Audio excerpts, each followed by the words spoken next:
नमस्कार दोस्तों, आज है 2 अक्टूबर 2025। जैसे कि हमें पता है 2 अक्टूबर के दिन हमारे देश में 2 बड़े ही महापुरुषों का जन्म हुआ था। दोनों ही महापुरुष देखने में बिल्कुल साधारण लगते थे, लेकिन उनके दिल के अंदर बड़ा ही तूफ़ान चल रहा था। एक का नाम है महात्मा गांधी, जिनके बारे में हम बचपन से ही पढ़ते आ रहे हैं, जिनके बारे में हमने पढ़ा है कि उन्होंने कैसे अहिंसा का पालन करते हुए हम लोगों को आज़ादी दिलवाई थी। मेरा ये मानना है कि अगर हम गांधी जी की तुलना अगर किसी भी इंसान के साथ करें तो गांधी जी उन इंसानों से तुलना करने में हम कहीं न कहीं उनके साथ भेदभाव करेंगे, क्योंकि गांधी जी बड़े ही एक असाधारण किस्म के इंसान थे, जिन्होंने बिना पत्थर उठाए, बिना लाठी उठाए भारत को आज़ादी दिलवाई थी। वहीं पे हम लोग 2 अक्टूबर को आज के दिन गांधी जयंती के रूप में मनाते हैं। लेकिन जैसे बोला जाता है कि बड़े पेड़ के नीचे एक छोटा पेड़ जो है कभी पनप नहीं पाता है, वैसे ही हम 2 अक्टूबर में गांधी जी के बारे में तो सब लोग बात करते हैं, लेकिन आज के ही दिन हमारे देश के दूसरे प्रधानमंत्री श्री लाल बहादुर शास्त्री जी का भी जन्म हुआ था, जो आज 2 अक्टूबर 1904 के दिन उत्तर प्रदेश के मुगल सराय के रामनगर नाम के एक जगह पर बड़े ही साधारण परिवार में पैदा हुए थे। बिल्कुल दिखने में साधारण से थे, लेकिन जितना उनको वो दिखने में साधारण थे, जितना उनका व्यक्तित्व देखने में लगता था कि बहुत साधारण है, वैसे ही वो मन के अंदर बड़ी ही उच्च विचारधारा और देश प्रेम को लेके आगे बढ़ रहे थे। उनका जन्म एक बड़े ही साधारण से परिवार में हुआ था। वो बचपन से ही बड़े मेधावी छात्र रहे थे। 10 साल की उम्र में उन्होंने अपनी जो छठी की परीक्षा है वो पास कर ली थी। मात्र सोच के देखिए कि उस टाइम पे जब अंग्रेजों का शासन होता था, उस टाइम पे वो इतने मेधावी थे कि उन्होंने 10 साल की उम्र में छठी कक्षा उत्तीर्ण कर ली थी। उन्होंने आगे की पढ़ाई के लिए बनारस चले गए और आगे की पढ़ाई उन्होंने बनारस में रहते हुए पूरी की। बनारस में रहते हुए उन्होंने अपनी ग्रेजुएशन पूरी की। ग्रेजुएशन के अंदर उन्होंने शास्त्री जी की जो उपाधि हासिल की। असल में उनका नाम बचपन से जो था लाल बहादुर श्रीवास्तव जी था, लेकिन वो गांधी जी से इतने प्रेरित थे कि जैसे गांधी जी ने अपना सरनेम हटाकर वहां पे गांधी जी ओनली महात्मा गांधी लिख दिया था, उसी तरह से वो उन्हीं की प्रेरणा के रूप में उन्होंने अपना जो जाति सूचक जो शब्द था श्रीवास्तव, उसको हटा के उन्होंने जो उनको उपाधि मिली थी श्रीवास्तव की, उन्होंने उसको अपना लिया था। तो तब से ही उन्होंने जैसे ही उन्होंने अपना शास्त्री जी की उपाधि प्राप्त की थी, तब से उन्हें लोग लाल बहादुर शास्त्री जी के नाम से जानने लगे थे। जीवन में उनके राष्ट्रीय भक्तों और शहीदों के बारे में पढ़ते हुए वो आगे बढ़े। उन्होंने बचपन से ही हमारे देश के स्वतंत्रता संग्राम के बारे में बहुत कुछ जाना, और बचपन से ही वो हमारे देश के स्वतंत्रता सेनानियों के बीच में ही पले बढ़े। ठीक है, जैसे कि हम जानते हैं कि बनारस के अंदर हमारा बीएचयू है, बनारस हिंदू यूनिवर्सिटी है, उसके अंदर बड़े ही बहुत सारे आंदोलनकारी पैदा हुए हैं। उन्हीं लोगों के बीच में ये भी बड़े हुए, और उन्होंने बचपन से ही एक ही सपना देखा था कि वो लोग एक दिन आजाद भारत के अंदर सांस लेंगे।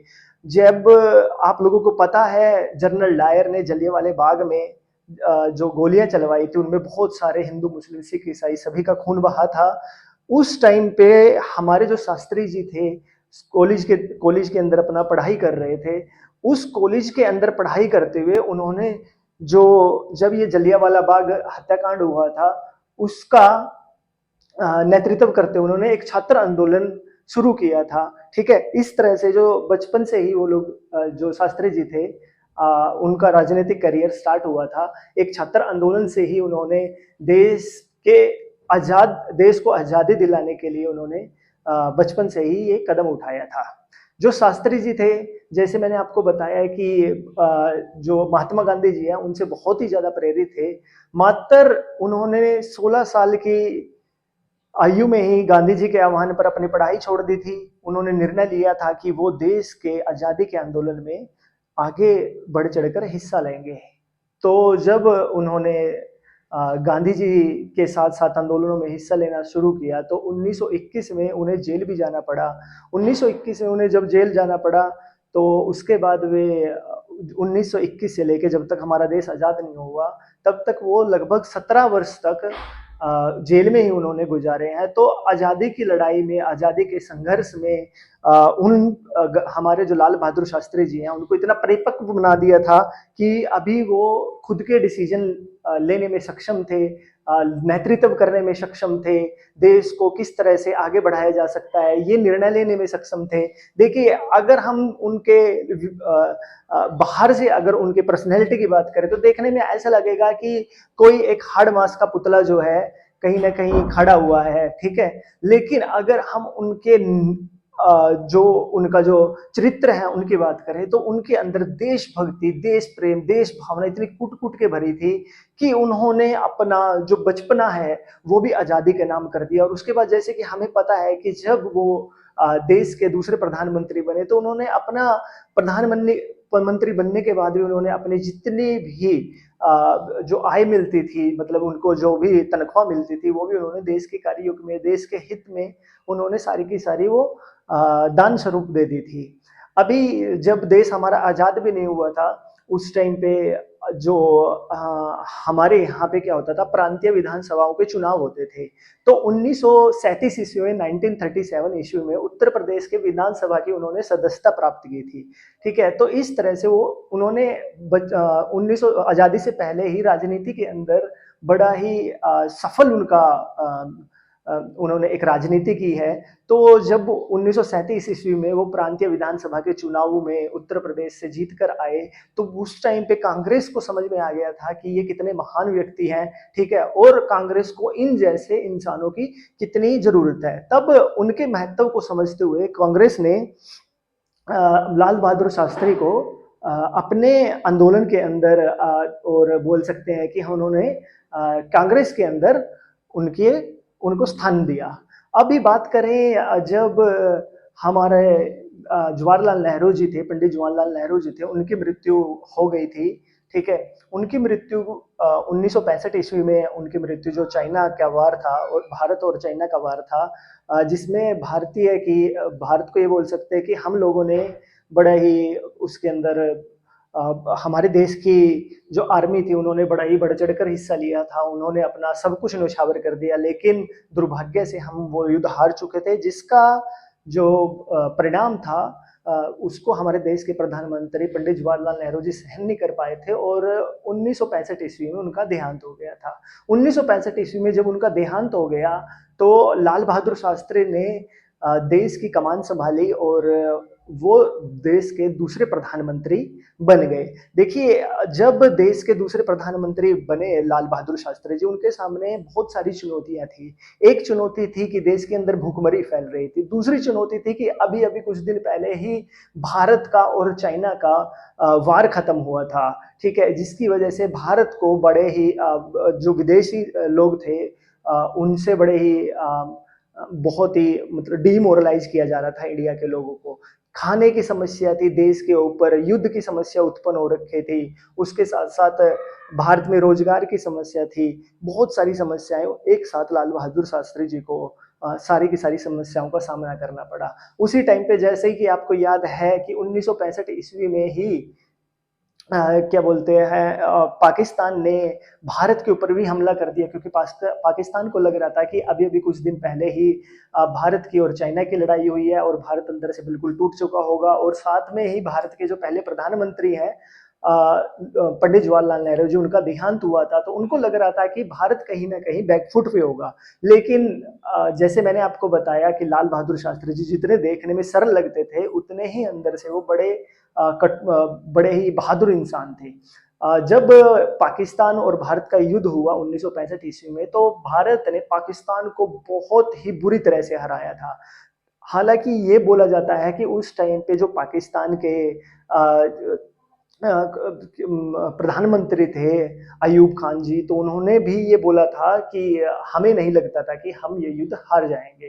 तो जब भारत की कमान संभाली थी तो एक लाल बहादुर शास्त्री जी ने भारत को पाकिस्तान के खिलाफ युद्ध में विजय दिलवाई। दूसरी तरफ भारत के अंदर बहुत सारे संकट भी पैदा हो रखे थे, जैसे कि भारत के अंदर रोजगार की समस्या थी। रोजगार की समस्या को दूर करने के लिए और भारत में खाद्य आपूर्ति के लिए लाल बहादुर शास्त्री जी ने एक श्वेत क्रांति चलाई, दूसरी हरित क्रांति चलाई। श्वेत क्रांति चलाई, आपको पता है श्वेत क्रांति का मतलब है कि भारत के अंदर जो दूध की खपत है वो बहुत ज्यादा थी। स्टार्टिंग से ही भारत के अंदर क्या है, दूध की जो दूध होता है और दूध के जो प्रोडक्ट होते हैं उनकी मांग हमेशा से ही बनी हुई, हमेशा से ही रही है। तो उन्होंने श्वेत क्रांति के नाम से एक मुहिम चलाई थी और इसको बढ़ावा देने के लिए उन्होंने नेशनल डायरी डेवलपमेंट बोर्ड, राष्ट्रीय डेयरी विकास नाम से एक समिति बनाई। उन्होंने ही गुजरात के अंदर अमूल दूध सहकारी समिति का भी गठन किया था और इस तरह से उन्होंने भारत के अंदर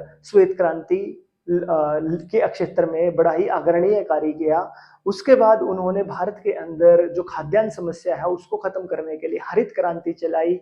हरित क्रांति के अंदर उन्होंने, जैसे हमें पता है कि जो वेस्ट साइड का यूपी था, वेस्टर्न यूपी था और क्या बोलते हैं हमारा हरियाणा, पंजाब, ठीक है, हिमाचल, कुछ राजस्थान का पार्ट, ये सारा का सारा जो पार्ट है हरित क्रांति के अंदर, इसके अंदर बड़े ही जो जेनेटिक मॉडिफाइड जो किस्म के जो बीज होते हैं उनको भारत के अंदर लेके आए गए और इस एरिया में उनको बोया गया, जिससे भारत के अंदर खाद्यान्न की समस्या भी खत्म हो गई।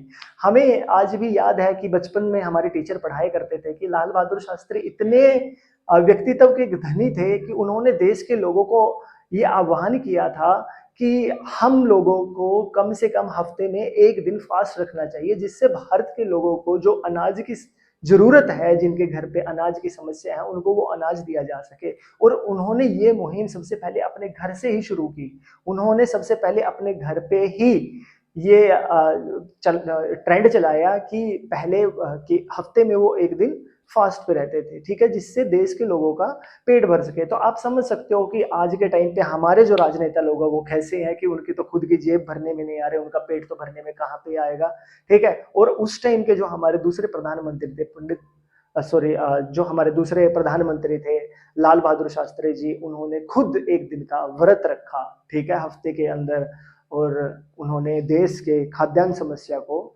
बिल्कुल जड़ से ही खत्म कर दिया था। उन्हीं की देन है कि आज जो भारत, जो हम लोग जो इतना गति कर रहे हैं आगे, आत्मनिर्भर हो गए हैं खाने को लेके, दूध के लेके, ठीक है, डेयरी प्रोडक्ट को लेके, ये सारे की सारे उसी टाइम पे जो हमारे देश के दूसरे प्रधानमंत्री श्री लाल बहादुर शास्त्री जी थे उन्हीं की देन है। जैसे कि मैंने बताया कि हमारे पड़ोसी देश को ये जब पता चला था कि हमारा जो पहले प्रधानमंत्री पंडित जवाहरलाल नेहरू जी हैं उनका निधन हो गया, तो उनको लगा था कि भारत बड़ा ही कमजोर हो जाएगा, ठीक है, तो उन्होंने भारत के ऊपर हमला कर दिया। लेकिन लाल बहादुर शास्त्री जी के नेतृत्व में भारत की यह सेना ने बड़ा ही सराहनीय काम किया और हम लोगों ने पाकिस्तान को बड़ा ही करारी शिकस्त दी। और करारी शिकस्त देने के बाद दोनों के बीच में शांति वार्ता के लिए ताशकंद के अंदर एक समझौता होना था। जो उस टाइम पे ताशकंद क्या है, हमारा जो रूस था, जो सोवियत संघ बोला जाता था, ठीक है, उसको उसकी मध्यस्थता में हम लोग ताशकंद के अंदर एक मीटिंग बुलाई गई। उस मीटिंग के अंदर दोनों ही देशों के बीच में एक शांति प्रस्ताव रखा गया। अब जब ये शांति प्रस्ताव रखा गया तो 10 जनवरी 1966 के दिन पाकिस्तान के राष्ट्रपति मोहम्मद अयूब खान के साथ युद्ध को समाप्ति को लेकर जो ये घोषणा पत्र दिया गया था, उसके अंदर हमारे जो लाल बहादुर शास्त्री जी उन्होंने भी अपने हस्ताक्षर किए और अयूब खान जो थे राष्ट्रपति पाकिस्तान के, उन्होंने भी ये घोषणा पत्र पर सिग्नेचर किए। इस तरह से दोनों देशों के बीच में युद्ध विराम हो गया और शांति प्रस्ताव बहाल हो गया। लेकिन जैसे हम जानते हैं कि डेस्टिनी को पता नहीं क्या मंजूर हो जाता है, क्या मंजूर होता है, हम नहीं जानते कि हमारी किस्मत में क्या लिखा है। 10 जनवरी 1966 के दिन जब इस घोषणा पत्र पर हमारे देश के दूसरे प्रधानमंत्री लाल बहादुर शास्त्री जी ने हस्ताक्षर किए, उसी दिन रात को 11 जनवरी 1966 के दिन हमारे देश के प्रधानमंत्री का निधन हो जाता है। क्या कारण रहे उनके निधन के, आज तक इस चीज की पुष्टि नहीं कर पाए हैं, ठीक है। कुछ लोगों का कहना था कि उनको जहर दे के मार दिया गया था, कुछ लोगों का कहना था कि ये सारी की सारी कॉन्स्पिरेसी रची गई थी भारत को नीचा दिखाने के लिए। लेकिन आज तक ये जो मिस्ट्री है, मिस्ट्री ही बनी हुई है। आज 2 अक्टूबर 1925 है। आज के दिन मेरा ये मानना है कि कम से कम हमें अपने घर में जितने भी बच्चे हैं, हमारी आने वाली जितनी भी पीढ़ियाँ हैं, उनको हमें ये बताने की ज़रूरत है कि हमारे जो देश के प्रधानमंत्री रहे हैं लाल बहादुर शास्त्री जी, वो दिखने में बड़े ही साधारण से इंसान थे, एक बड़े ही साधारण परिवार से आते थे, लेकिन उनका जो अक्षमता थी, उनकी जो सोच थी, उन्होंने जो भारत के लिए कार्य किए, वो बड़े ही अद्वितीय थे। उनकी सराहना हम जितनी बार भी करें, उतनी ही कम है। तो आज के दिन हम अपने देश के प्रधानमंत्री लाल बहादुर शास्त्री जी को नमन करते हैं और उनके द्वारा दिया गया जो नारा था जय जवान जय किसान, उसको फॉलो करते हुए हम अपना तन मन धन से ये बीड़ा उठाते हैं कि हम अपने देश की लिए जितना भी हो सकता है उनको हर तरीके से सशक्त बनाने के लिए हम हर मुमकिन कोशिश करेंगे। जय हिंद।